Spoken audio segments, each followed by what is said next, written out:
Apa kabar anak-anak? Semoga kalian baik-baik aja. Ketemu lagi dengan Useni dengan materi pelajaran tema 1 yang masuk ke pembelajaran ataupun masuk ke subtema 3. Sebelum pelajaran dimulai, coba kalian siapkan dulu buku tulis, alat tulis maupun buku LKS tema 1. Kalian buka di subtema 3 yang berjudul dengan hidup rukun di sekolah.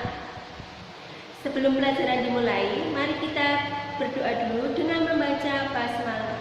Bismillahirrahmanirrahim. Ya, terima kasih. Untuk materi yang pertama, kita akan belajar bahasa Indonesia. Di dalam bahasa Indonesia itu tadi, kita akan belajar tentang kalimat perintah. Apa itu kalimat perintah? Kalimat perintah adalah kalimat yang disuruh melakukan sesuatu ataupun melaksanakan sesuatu. Dalam kalimat perintah itu mempunyai ciri-ciri. Adapun ciri-cirinya adalah 1. Menggunakan tanda seru. Yang kedua, menggunakan akhiran lah ataupun kan. Yang ketiga, menggunakan bahasa yang tegas tapi sopan. Di dalam kalimat perintah itu juga akan mempunyai makna permintaan atau menyuruh. Contohnya adalah buanglah sampah di tempat sampah. Berarti maknanya apa? Menyuruh kita untuk membuang sampah ataupun melakukan sesuatu. Selain itu ada contoh-contoh lain, misalnya ambillah buku itu, kerjakan tugas kamu.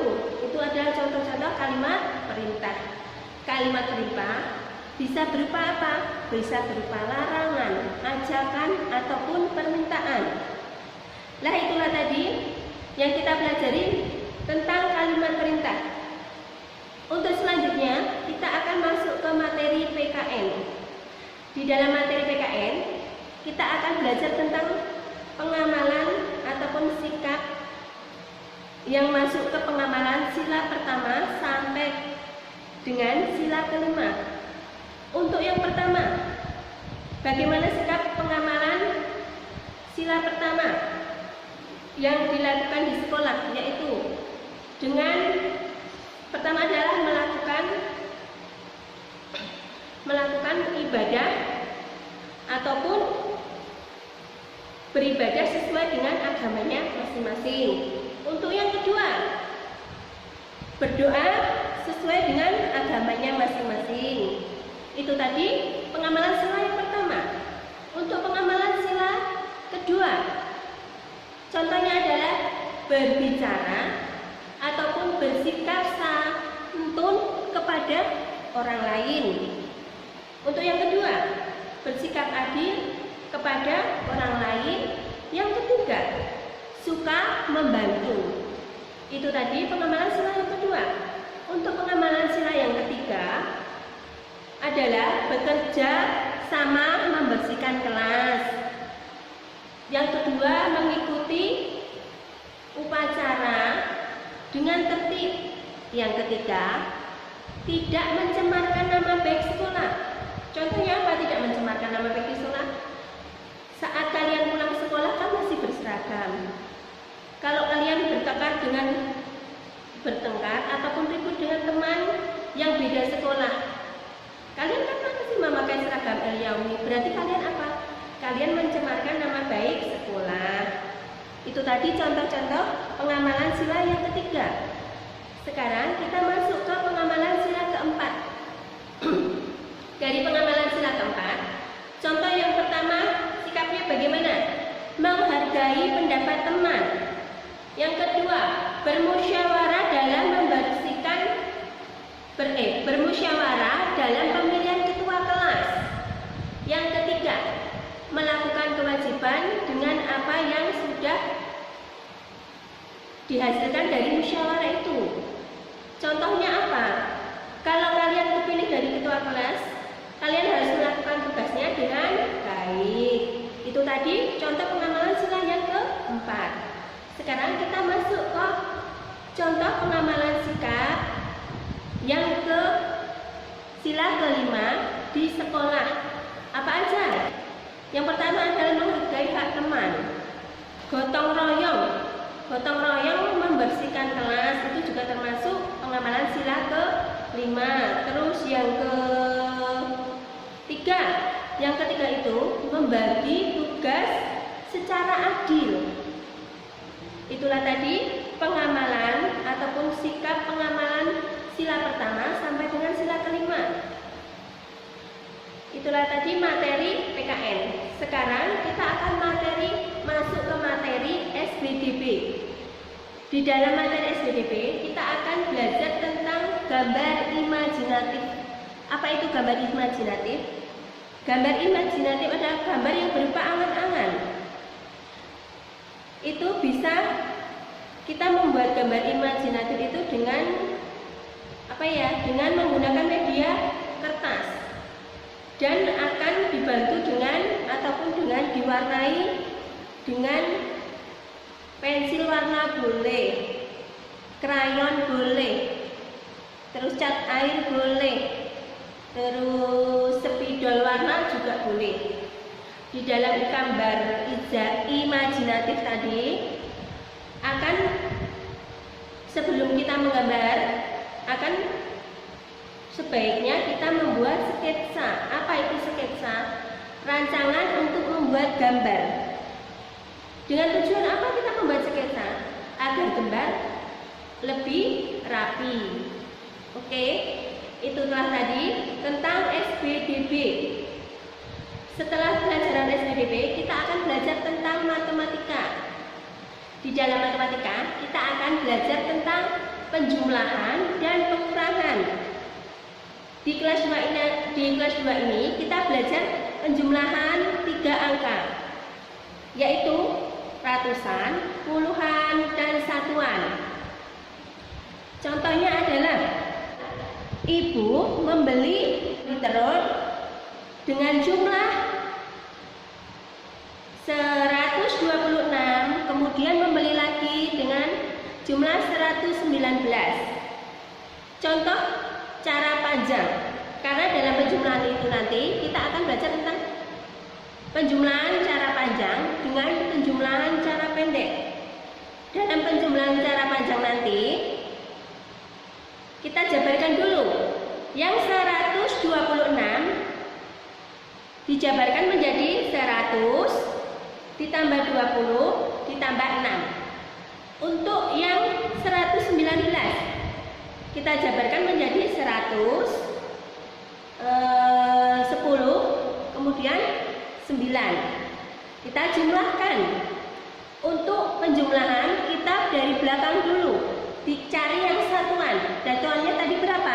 6 ditambah 9. 6 ditambah 9 berarti ada berapa? 15. Kemudian yang puluhan. Yang puluhan tadi ada 20 dengan 10. 20 dengan 10 ada berapa?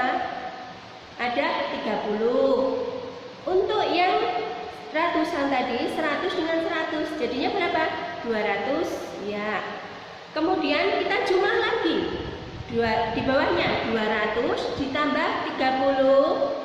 Kemudian yang satuan tadi kan maksudnya kepuluhan. Kita jabarkan dulu. 10 ditambah 5. Jadinya yang 10 tadi masuk ke yang puluhan. Jadi berapa? 200 ditambah 40 ditambah 5. Berarti jadi 245. Untuk yang cara pendek. Cara pendek kita tadi sama. 126 ditambah dengan 119. Kita jumlah. Yang 6 dengan 9 kita jumlahkan dulu. Ada berapa 6 tambah 9? Ada 15. Berarti tulis aja 5. Yang satuannya kita titipkan yang kepuluhan. Yang puluhan tadi kan ada 2 sama 1. Berarti dititipkan 1. Berarti ada jumlahnya di 4. Untuk yang ratusan 1 ditambah 1 berarti 2. Berarti kita tinggal menjumlahkan. Berarti berapa? 245. Itu adalah penjumlahan cara panjang dan cara pendek. Sekarang kita masuk ke pengurangan cara panjang. Untuk pengurangan cara panjang sama, contoh kalimat ataupun contoh soal. Contoh soal yang pertama, ibu membeli jeruk dengan jumlah 166, busuk 29. Bagaimana cara menguranginya? Kita coba dengan cara panjang dulu. 166 kita jabarkan dulu, berarti 100 ditambah 60 ditambah 6. Kemudian yang bawahnya 29 kita jabarkan dulu. 20-nya masuk yang ke puluhan, kemudian 9-nya masuk ke satuan, kemudian baru dikurangi. 6 dikurangi 9 bisa tidak? Tidak bisa. Kalau tidak bisa berarti kita pinjam yang puluhan. Pinjam 10, pinjam 1, atau jadinya 10. Berarti jadi berapa?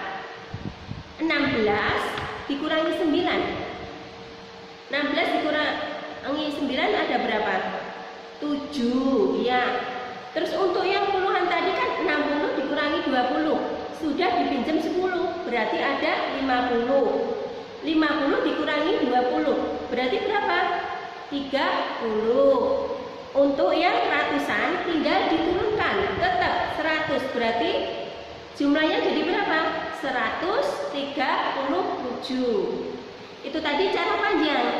Untuk cara yang pendek sama, langsung.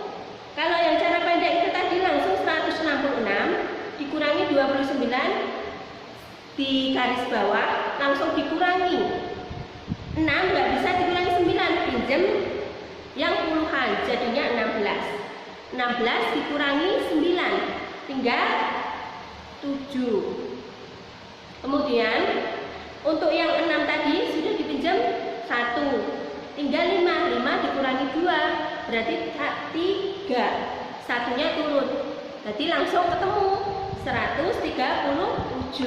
Itu tadi materi matematika. Kemudian kita masuk ke materi PJOK. Untuk materi PJOK kita akan masih belajar dengan gerak yang sama, gerak lokomotor, tapi kita belajar tentang gerak berlari. Gerak berlari